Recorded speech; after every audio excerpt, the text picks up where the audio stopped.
Good morning, and thank you for joining me for Prime MLS Rules Review. My name is Wendy Huckins, and I'm the training specialist here at Prime MLS.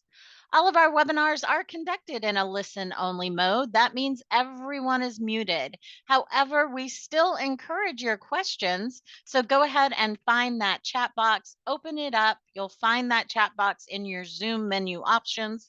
And then, any point over the next 60 minutes, if you have a question, just type that question into that chat box. I am the only one that is going to see the information in the chat box. So as questions come in, I do read those out loud and answer for the benefit of everybody in attendance. Now, all of our Prime MLS webinars are available for all of our Prime MLS customers to attend. And if you happen to be a New Hampshire or Vermont licensee, you can also potentially earn 1 CE for your license renewal in both of those states. The other states are not currently offering the CE credit as our Zoom format does not meet their requirements.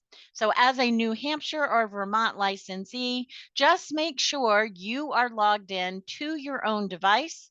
That allows me to track attendance on the Zoom attendance list. And then, as long as you do not miss more than 5 minutes of this 60-minute webinar, you will be eligible to earn that 1 CE for your license renewal in Vermont or New Hampshire. And if you're licensed in both states, this is a double dipper webinar, so I can create an affidavit for both of those states for you. Now, I always try to get out those affidavits via email as soon as possible, but with this happening on a Friday morning, you can expect your affidavits at some point early next week. If you're in the process of renewing your license and you do need me to put a rush on that, get it out to you before the weekend, after the webinar ends, just go to training at primemls.com, or you can send me a ticket on your PrimeMLS Helpdesk and let me know that you do need me to put a rush on that affidavit for you, and I can get that out to you before end of business today. And that is really the bulk of our slide presentation this morning. I always like to start every webinar on your Prime MLS Help Desk. Your Prime MLS dashboard. It's been a long week, folks. Thank goodness it's Friday. So we always start here on your Prime MLS dashboard. This is where you have access into the Paragon MLS software. Keep in mind, you do have two access points into that Paragon MLS software.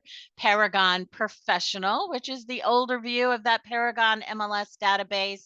It has some limitations. Anytime you're using Paragon Professional, you should always be on a larger screen like a laptop or a PC. And you want to make sure that you're using Chrome as your browser. Now, we're going to be in Paragon Connect this morning. Paragon Connect is the newest user interface of the Paragon MLS database. Keep in mind, there is just one database, two different views of that database. Paragon Connect is designed to give you more options and more freedom. Paragon Connect can be used on any device, meaning you can download an app and access Paragon Connect easily on your phones. You can use Paragon Connect on your notebooks, your tablets, and of course, you can use Paragon Connect on your PCs, your laptops, and your Mac products, because Paragon Connect can be used on any browser. So we'll be using Paragon Connect on my laptop this morning, and then we'll be going into the the Prime MLS Help Desk. You have access to your Help Desk a couple of different points here on your dashboard, and going to your Help Desk is where you're going to be able to find answers to your questions 24/7. So when you access your Help Desk from either of these points, it will take you here to your Prime MLS Help Desk. And not only will you be able to find information that you're looking for, you can also find previously recorded webinars. So if you want to go back and review the information that we cover in today's webinar, you're going to find that under your member benefit additional recorded webinars. And oh, nope, I take that back. I did put this under the Paragon recorded webinars because we do go into Paragon Connect and we cover all those rules. So my bad. It is under those Paragon recorded webinars. If you click here, then you're going to find that previous session recorded for Prime MLS Rules and Review here. And you can go back and you can review that at your leisure. I am also recording today's session, so I'll be updating that on the help desk, if not today, early next week. Now, in addition to being able to find answers to your questions 24/7 here on your Prime MLS Help Desk, when the office is open, you can also use that chat feature down in the bottom right corner. And when you open up chat, you can just choose the group that's best able to answer your questions. So we'll be covering some of the rules and regulations kind of at a higher level. If you've got some more in the weeds questions about those rules and regulations, you're going to want to speak to the experts on that. And at Prime MLS, that is our awesome compliance team. So you can always choose rules and compliance. And then within a few moments, you will be talking with one of those team members. Now, after hours, we just change these chats into a ticket. And a ticket is just an email communication. And you can create tickets here on your Prime MLS Help Desk. So if I go back to that home page, you'll see where you can create that ticket. Once again, you'll see your email address is already populated from the email address you have on your Prime MLS dashboard. You're just going to choose your group. And if you are ever reaching out to us on a weekend or a holiday, you do want to choose the group of technical support. Technical support over the weekends and holidays, that is that support at primemls.com email. We always have a staff member watching those tech support emails, even when the office is closed for weekends and holidays. We want to continue to provide you that excellent service, even during the times of the office being closed. So, tech support is always a great default. If you're not sure which group is best able to answer your question, or if you're reaching out on a weekend or a holiday. Then go ahead and put in the subject, type out your question, attach a file if that will help us understand what's going on. And as soon as you hit submit, you're immediately going to get a response that is just letting you know your ticket's been submitted. Give us a little bit of time, and shortly thereafter, you will get that response and answer to your question from a Prime MLS staff member. So not only can you use your help desk to find the information you need 24/7, but you can also use your help desk to reach out to Prime MLS staff via chat or tickets. Now, I also like to point out that you can review any of your communications with Prime MLS staff members under your tickets. This is also going to be a nice way for you to be able to easily access your affidavits that I send out. Of course, they're going to go into your inbox, but you may not need to access that affidavit for months, when you are going to renew your license.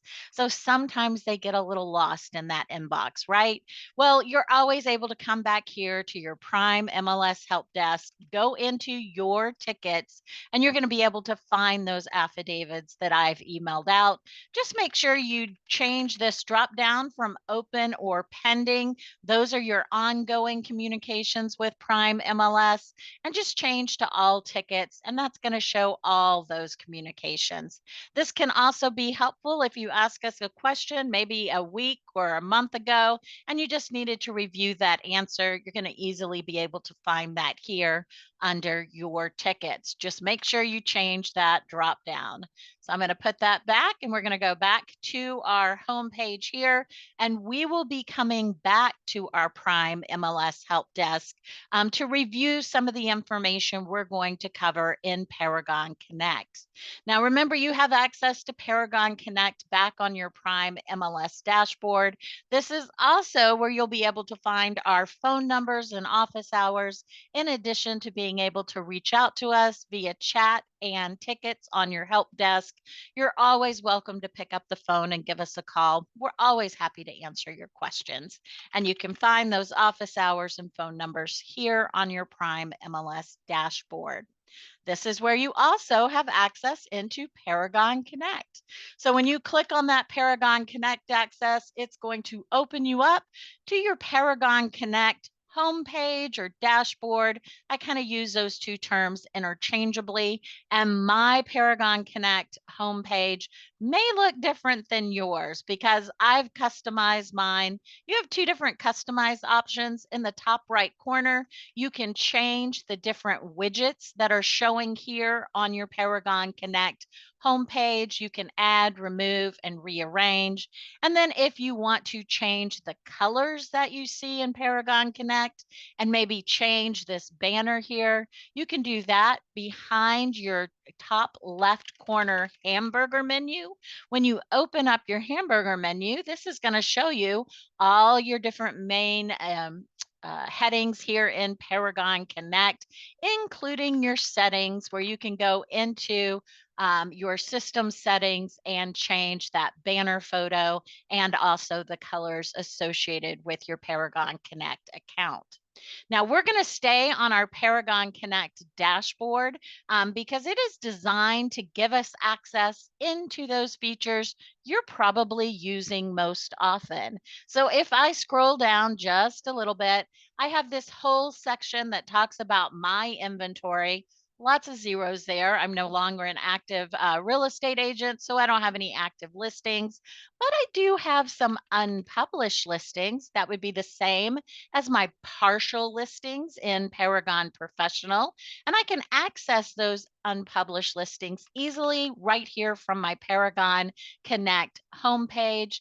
And this is just a little bit faster than going up to that hamburger menu, down into listings, and then accessing my unpublished listings from there.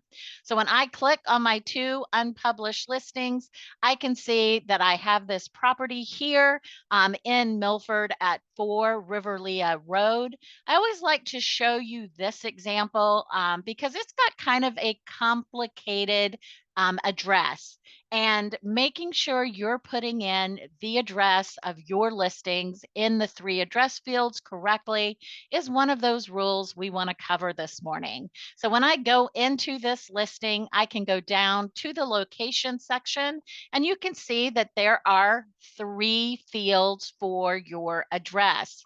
There is the address number, the address street, and the street type. Now, I use this example because typically when you see road, you're going to think of that as a street type. However, with this address, road is actually part of the street name, and extension is the street type. So there is a feature that will help you make sure you're always putting your address in those in those 3 fields correctly, and that is taking advantage of CRS tax autofill. CRS is the public record database that's integrated into Paragon. We're going to use that back arrow and get back to my dashboard. I could also go behind the hamburger menu and click dashboard from there, but I love the feature of being able to use my back arrow here in Paragon Connect. And let me show you how you can take advantage of CRS tax autofill. Under quick actions, I can create a listing right from here. And when I do, I have that option to choose a tax autofill. Now, not only is this going to pull in some of those required fields for my listing from the public record information in CRS.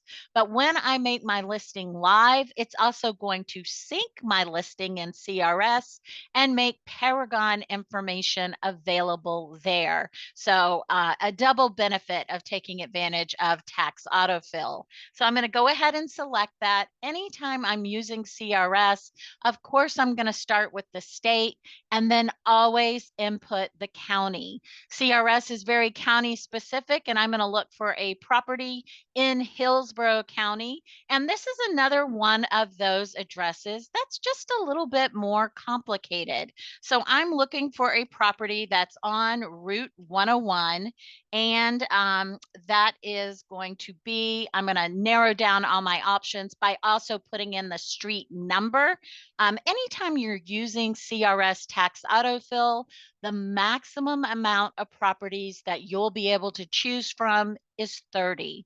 Now, I don't want to have to look through all 30 properties to find the property I'm looking for, so I'm going to go ahead and just narrow my results down by including that street number, which is 243. So let me put that in, and now I'm going to hit search, and the system should find me that match, which it does. I am looking for that property on Route 101, and now I can select autofill from this pop-up. When I select autofill, I'm going to confirm this is indeed a residential listing.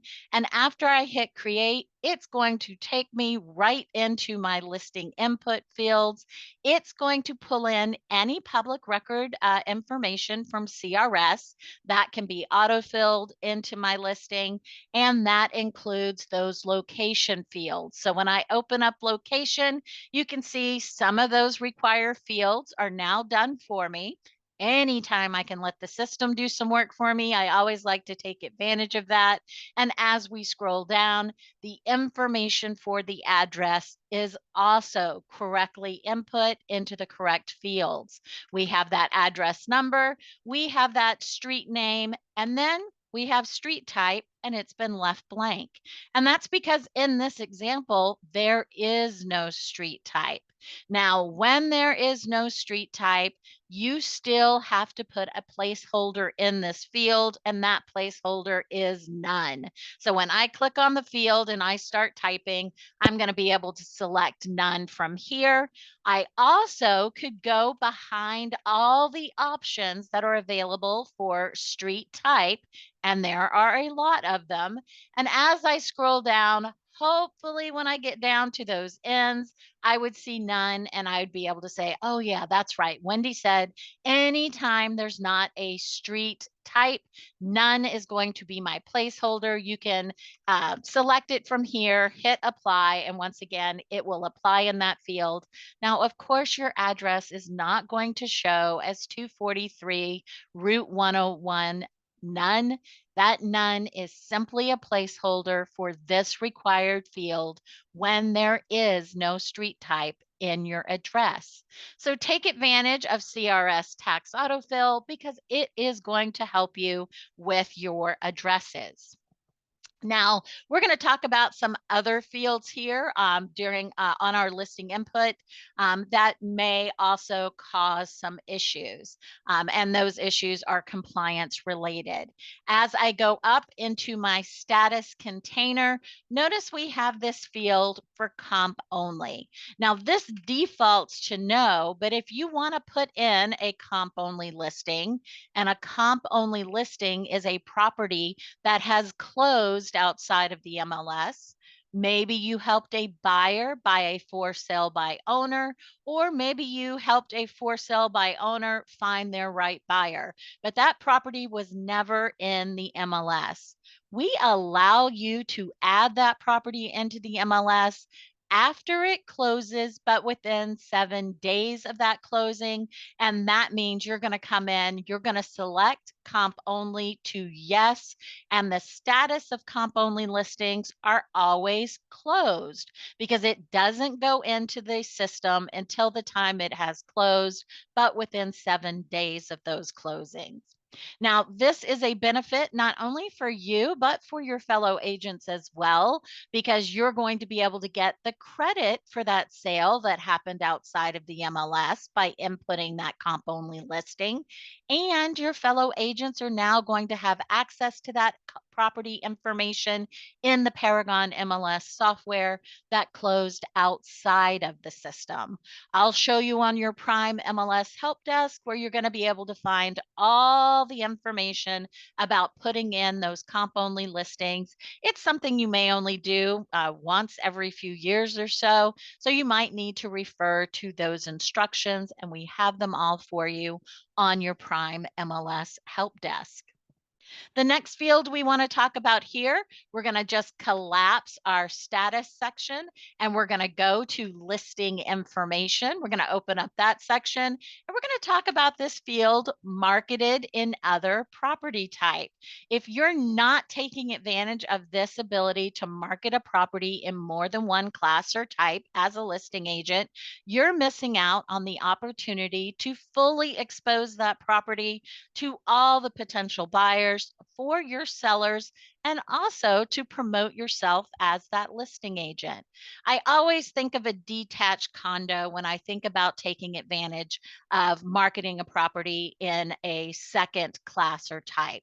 Now, when I put that detached condo into the Paragon MLS software, of course, I'm going to add it as a residential condo because that's what it is. But it does have that single family feel because it is a detached unit. And I want to make sure that folks that are looking for a single family home at least know that this is a potential option for them. So I could also market it as a residential single family. Now, once again, we have all the instructions on taking advantage of marketing a property in more than one class or type on your Prime MLS help desk, and we'll be going through that as well. But once you input that residential condo, you can then come back in and add residential single family, and then you're going to change this field to yes, because you are currently marketing it as a condo. And when you change that to yes, you're going to be prompted to put in that MLS number of that residential condo listing.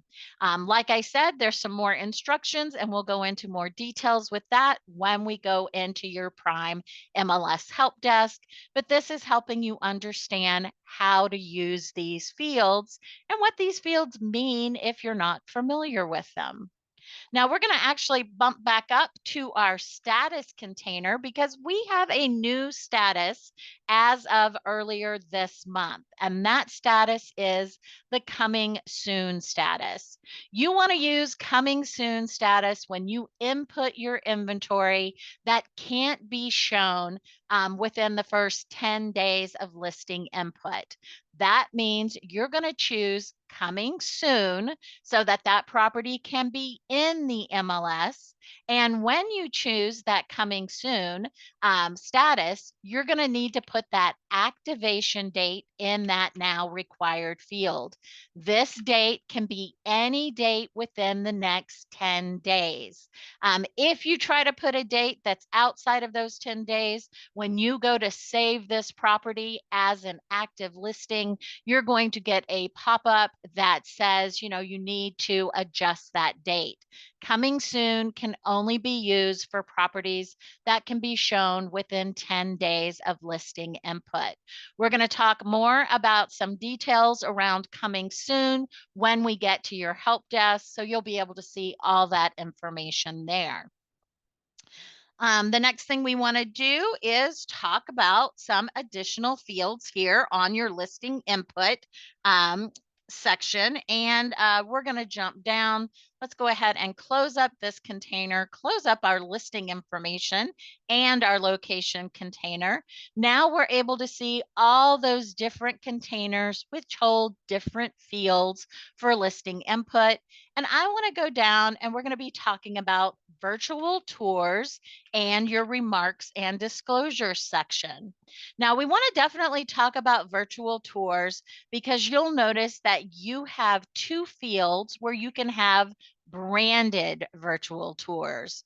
I'm going to go ahead and I'm going to open up my remarks and disclosure section because this also corresponds to what you're going to include under your syndication remarks, because we're going to be talking about branded information. Branded information for Prime MLS purposes is information that you input into your listing that would have information about you as the listing agent, the company you work for, any email addresses, any website addresses, and any phone numbers. That is all considered branded information for Prime MLS purposes. And I think there's a common misunderstanding that branded information is not allowed in the MLS. But as you can see, that's not true because you have two fields for branded tours. Now, not only would a tour be branded if you're narrating it because that's your voice, or if you can see that for sale sign somewhere on the tour, that's going to have branded information on it. But also, if your tour lives on a branded YouTube page, and that means that when somebody clicks, to go into that tour, it's going to take them into that branded site that's going to have information about you, the company you work for, email addresses, phone numbers, or website information. Then you need to make sure that that tour is in one of your two branded tour fields, because branded information is allowed in the MLS as long as it's in the correct place. And that takes us up to our public remarks and our syndication remarks. So your public remarks, you're always going to be talking about the features of your property. If you have any agent interest in the sale of the property, you're selling your own home, you're selling your mother-in-law's home, you're also going to put that information in your public remarks as well. What you're never going to include in your public remarks is branded information. Once again, that's information about you, the company you work for, email addresses, phone numbers, websites. Even if that website has to do with a homeowners association, it is not allowed in your public remarks. It is allowed in your syndication remarks, though, and I'll give you more details on that in just a moment. I do see that David had a question. Can the agent be in the branded tour video? Absolutely. If you want to narrate your own branded tour, once again, just make sure it's in one of your two branded tour fields and not in either of those unbranded tour fields. So absolutely, David, great way to market your property and promote yourself as the listing agent. Now, while you cannot put any of that branded information in your public remarks, I bet you already know where you can put it. And that would be your syndication remarks. As a matter of fact, we give you an additional 500 characters to add your branded information. So don't miss out on this ability to promote yourself as the listing agent. Best way to use these two fields: copy and paste whatever you have included in your public remarks. That's going to be all those beautiful word pictures about your property and all the features it has. And of course, it will also include any agent interest in the sale of that property. Then paste those public remarks into your syndication fields. Then add your branded information. You can say, call me, Wendy Huckins, at 603-228-9733. Email me at wendy@primemls.com. Visit my website. You can have all that information, and you have the additional 500 characters to put that in your syndication remarks. Now, syndication remarks are what go out to our public-facing websites as you enter your property.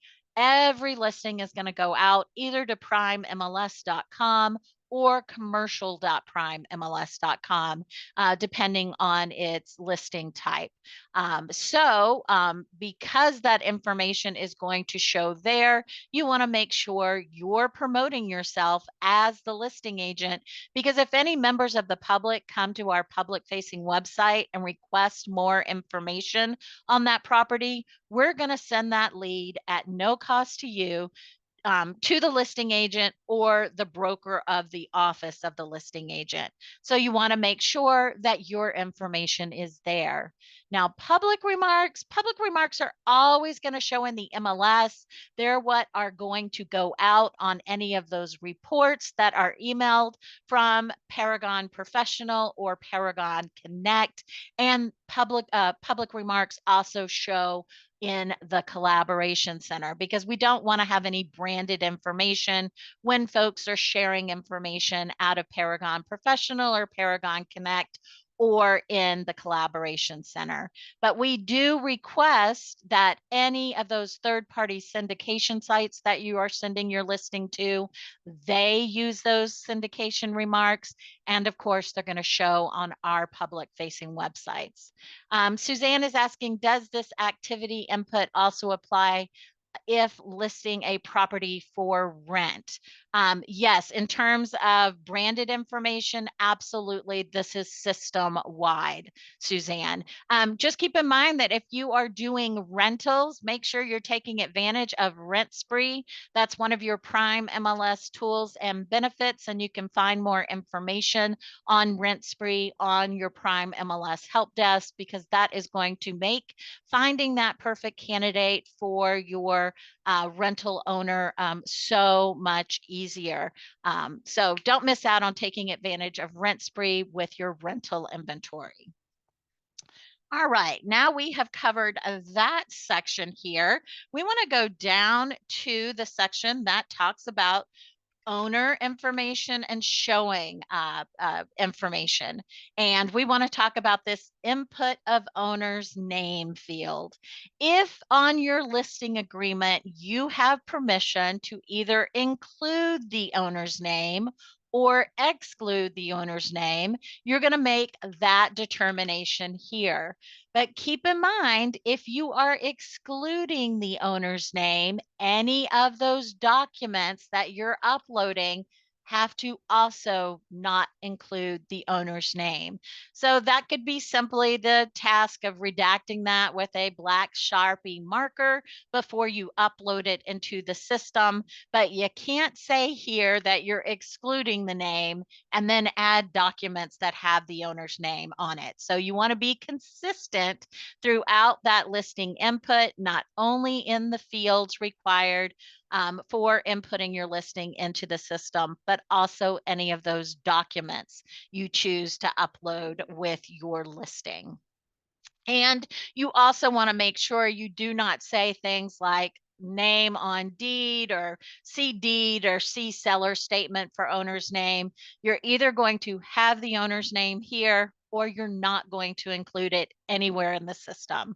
I've never understood why it's not included, because it is a matter of public record. And generally, you just want people to be able to have that information. So when they're writing up that purchase and sales agreement, it just makes it a little easier to fill in those fields on that document. But, once again, if there is a reason to exclude it, just make sure you're excluding it system wide, including any of those documents you upload. Now, we also want to talk about if your seller is offering any concessions. That information is now allowed back into the MLS information. And you're going to include that in your public remarks. And then because you're copying and pasting those public remarks into your syndication remarks, they'll be there as well, along with your branded information.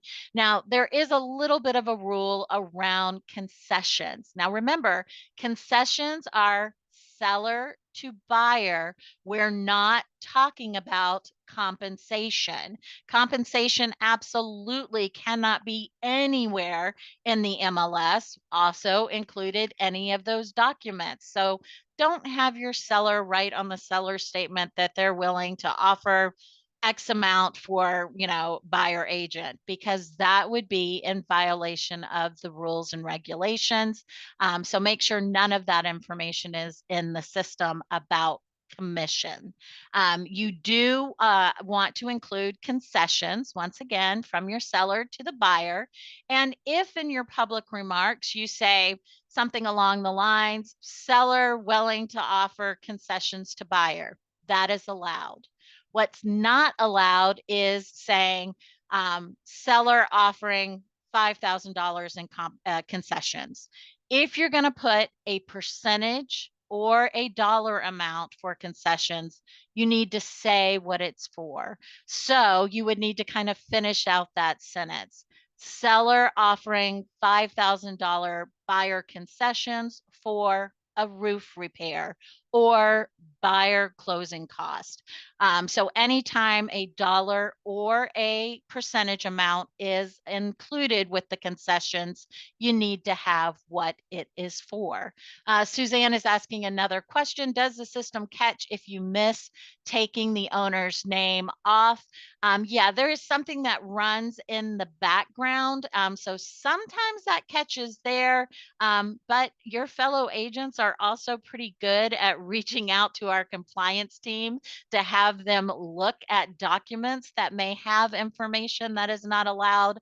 So that would be another way that you would get that compliance notice in your inbox if those things aren't done the same way. Like you say that you're excluding your seller's name and then it is on some documents.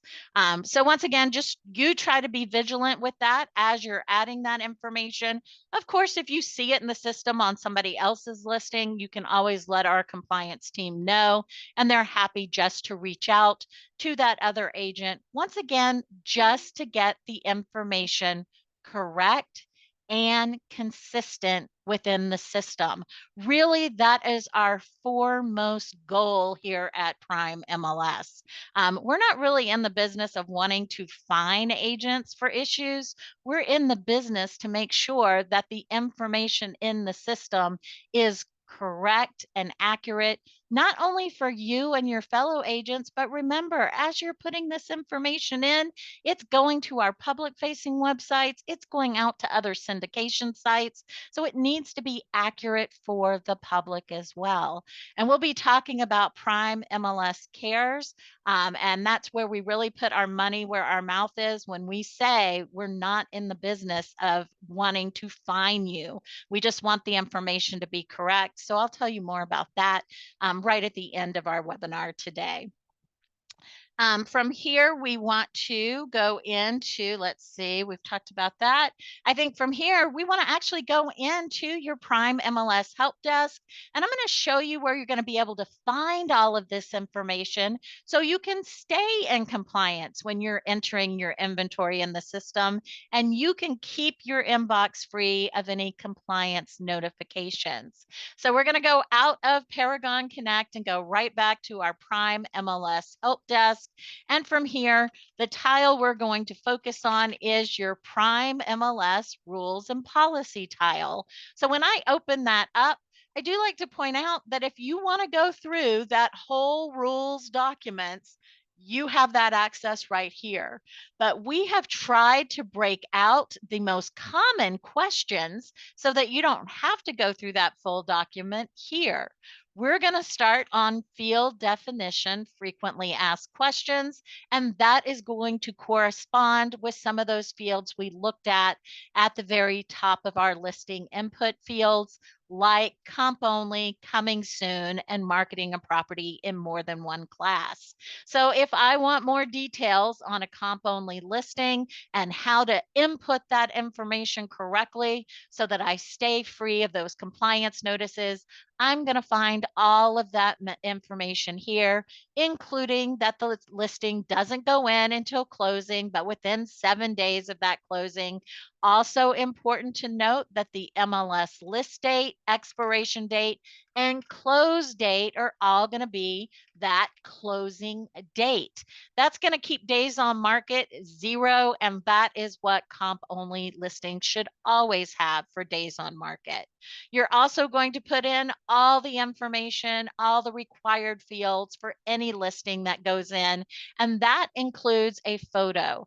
A minimum of one photo is required for every listing, regardless of status, and that holds true for comp only listings. Remember, not only are you putting this in the system so you can get the credit, but so that your fellow agents, and remember, we also have appraiser and assessor members that also rely on this accurate information for comp only listings. So while you are required to have a minimum of one photo, it's always helpful if you put as many as possible. Helps your fellow agents when they are using this property for comp purposes. You are also going to be able to get all those details on how to take advantage of marketing that property in that second class. We use that option or type. We use that option of a detached condo. So we have put that in first as a residential condo because that's what it is. But we're also going to market it as a residential single family because it does have that single family feel by being a detached unit. You're going to be maintaining both of those MLS numbers in the system, keeping them the same as they go from coming soon to active under contract or pending.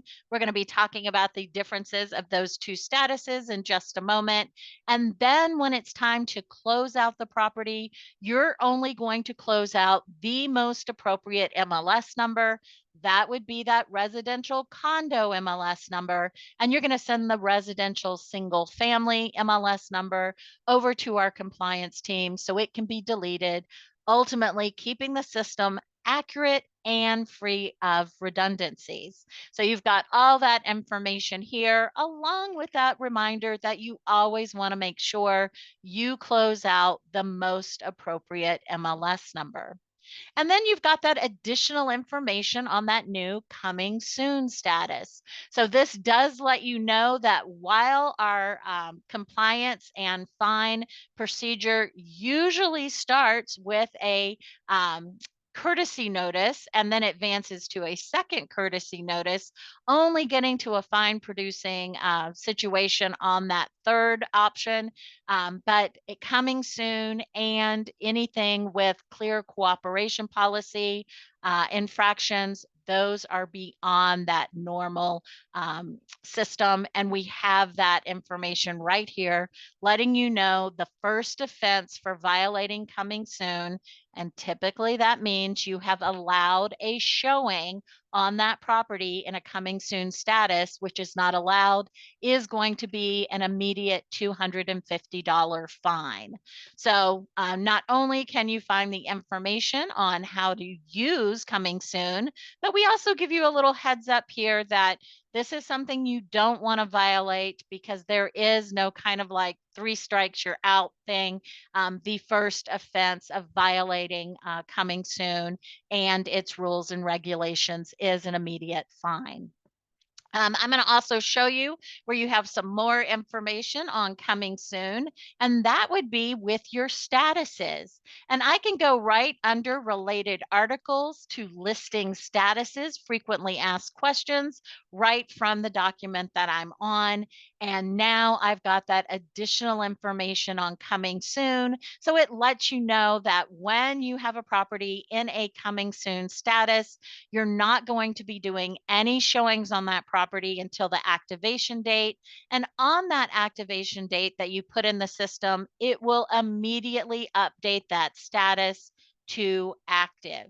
Both active and active under contract means the property is reasonably available to be shown.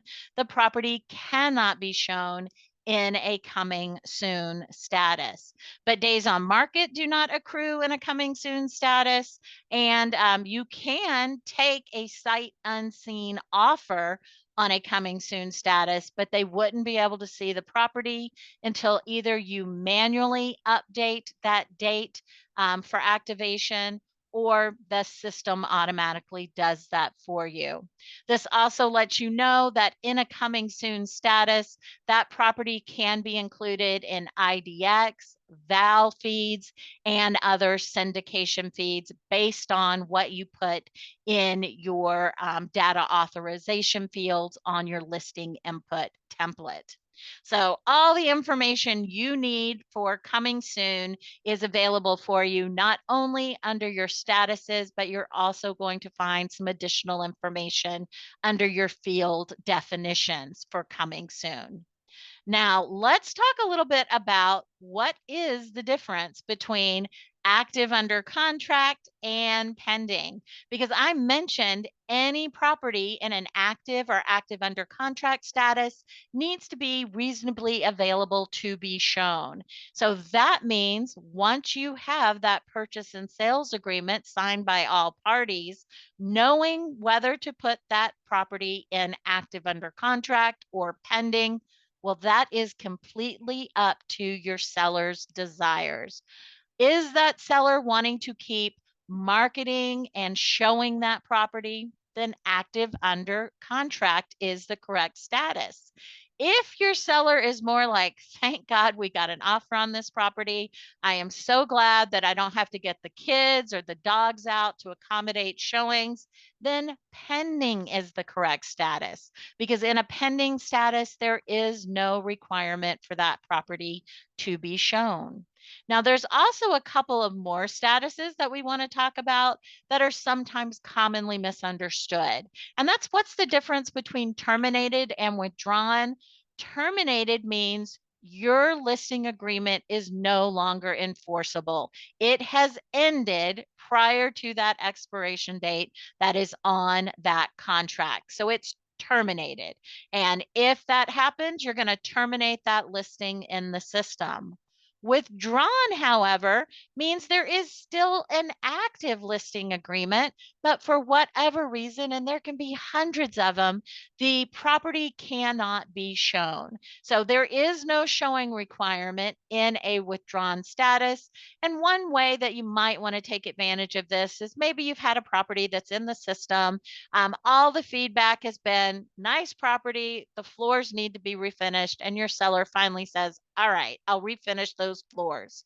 Kind of hard to do that work and accommodate showings at the same time, right? So you might want to put that property in a withdrawn status if it cannot be, reasonably available to be shown.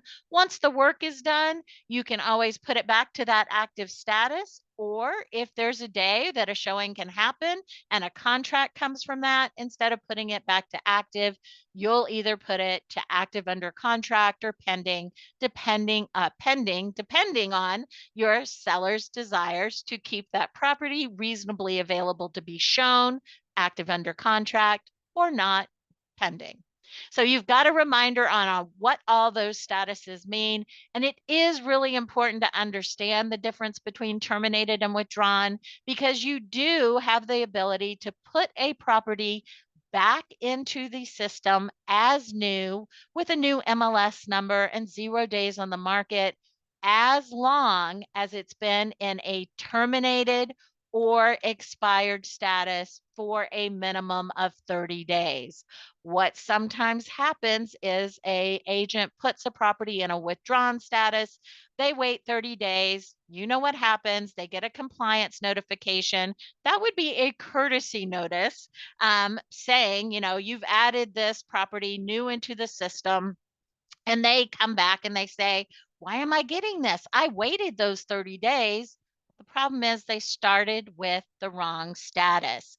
Withdrawn means there's already an active listing agreement, so that can never go back in as new with 0 days on the market and a new MLS number. Only properties that have been in an expired or terminated status can be input into the system as new with 0 days on the market and a new MLS number after a minimum of 30 days. You absolutely can receive offers on that withdrawn property. And I think I covered that with that example, David. And Gallet, what do you mean days on market? What are you asking about days on market with changing the status to active under contract or pending? Those days on market do stop. But if it goes back to active, they're going to kick back in. So if anything happens while it's in active under contract or pending and it goes back on the market as active, that's when days on market will start again. On a withdrawn listing, days on market, I do believe continue to accrue because you can allow showings. You're just not required to have those showings. But I will double check on that just to make sure, and I'll include that in a communication after the class. Let me just jot that note down.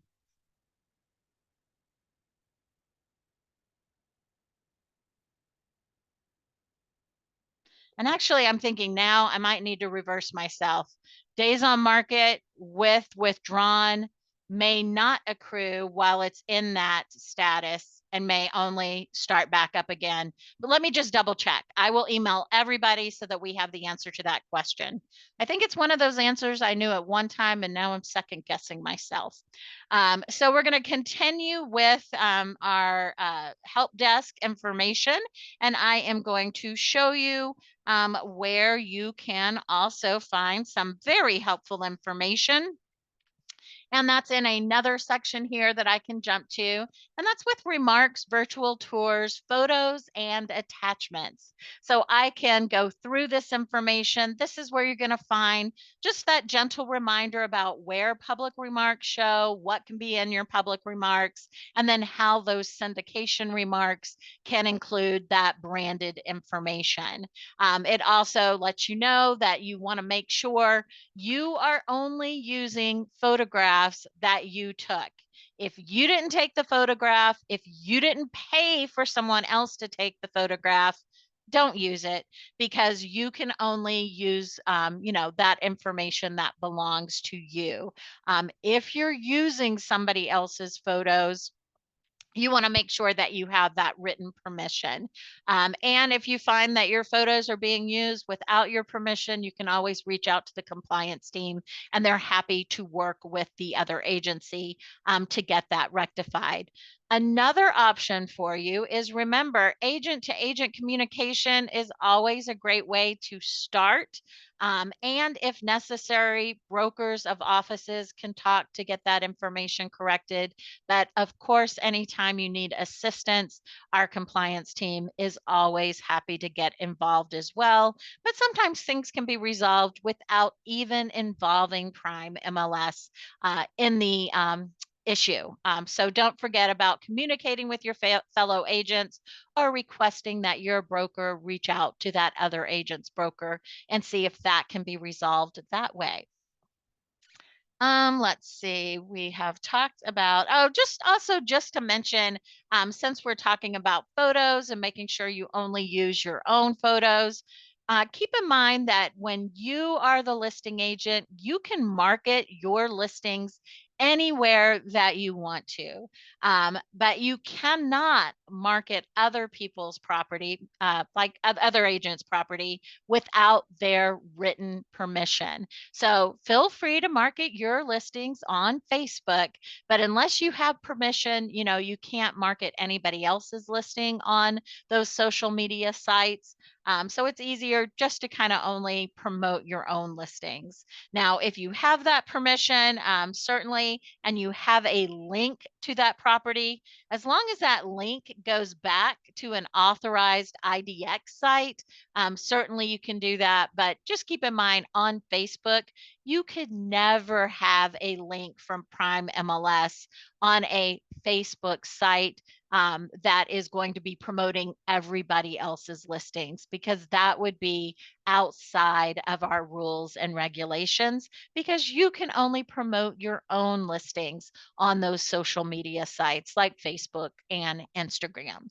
And any questions with that, best answered by our excellent compliance team. The last thing we really want to talk about in terms of rules and regulations is clear cooperation policy. And luckily, once again, I have a section here that I can jump to, and that would be NAR, National Association of Realtors, Clear Cooperation Policy. Now, when I go to this section, man, there are a lot of words here. Don't worry, I am going to narrow this down for you. If you can remember one sentence and two definitions, you are always going to stay in compliance with NAR's Clear Cooperation Policy that was adopted by the Prime MLS Board of Directors way back in 2020. So there is a helpful video here that talks about a number of different scenarios and how that affects Clear Cooperation Policy. But if you can remember that within one business day of marketing a residential property to the public, the listing broker, that also means agents, must put that property in the MLS. And you need to remember these two definitions. What is marketing and what is considered residential property for CCP, Clear Cooperation Policy?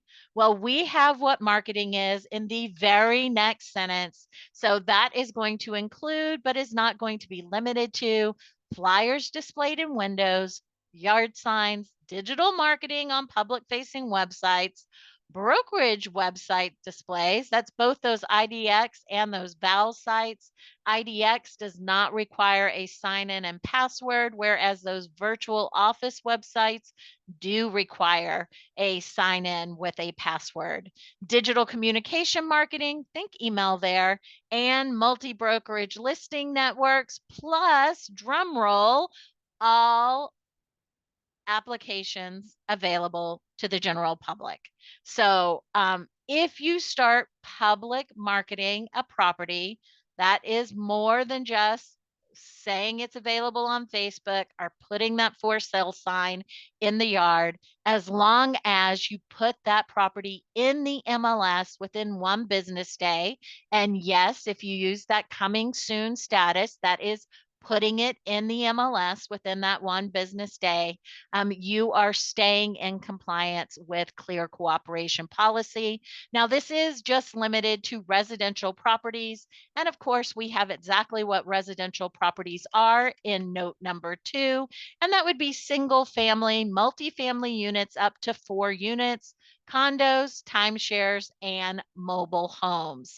Anything other than that, like commercial properties, business opportunities, commercial multifamilies, which are units that are 5 units or more, land, boat facilities, rentals, and new construction developments with multiple properties are not considered residential for Clear Cooperation Policy. So once again, if you can remember that first sentence that's right here at the top of this section and those two definitions, marketing and what is residential, that is always going to keep you in compliance with Clear Cooperation Policy.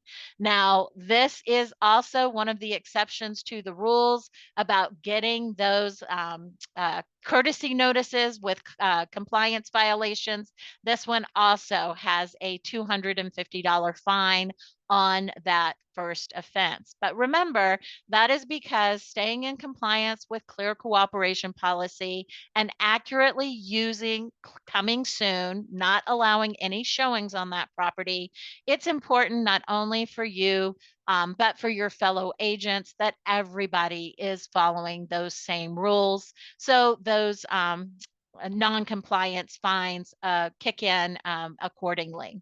Now, everything else, like I said, typically is going to run along a lines of you're going to get a first courtesy notice. Now, if you get a courtesy notice, don't ignore it.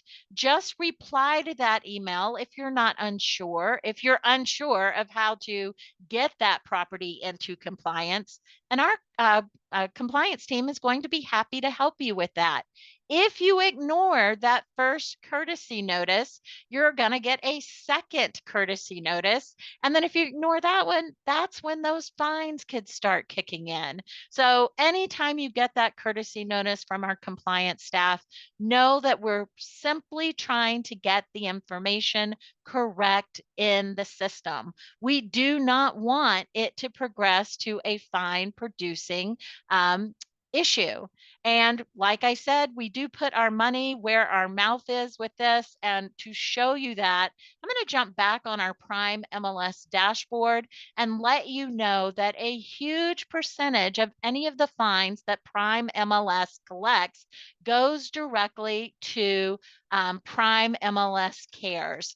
That is a foundation that is set up to help you, your fellow agents, and also public, members of the public that are having some issues. So we have information on Prime MLS Cares here on your Prime MLS dashboard. We also include this information on our public facing websites, and there is an application if there is a need in your community. We want to take those fines that we're collecting, we pass them along to the Prime MLS Cares Foundation, and then they are able to make those grants to either your fellow agents or members of the community when their needs align with the Prime MLS Care Foundation mission. So to find more out about this, come either to your help desk and review your dashboard and click on that tile to review the information. But then we also make it available not only to agents, but members of the public on our Prime MLS public websites. So we've covered a lot of information here today.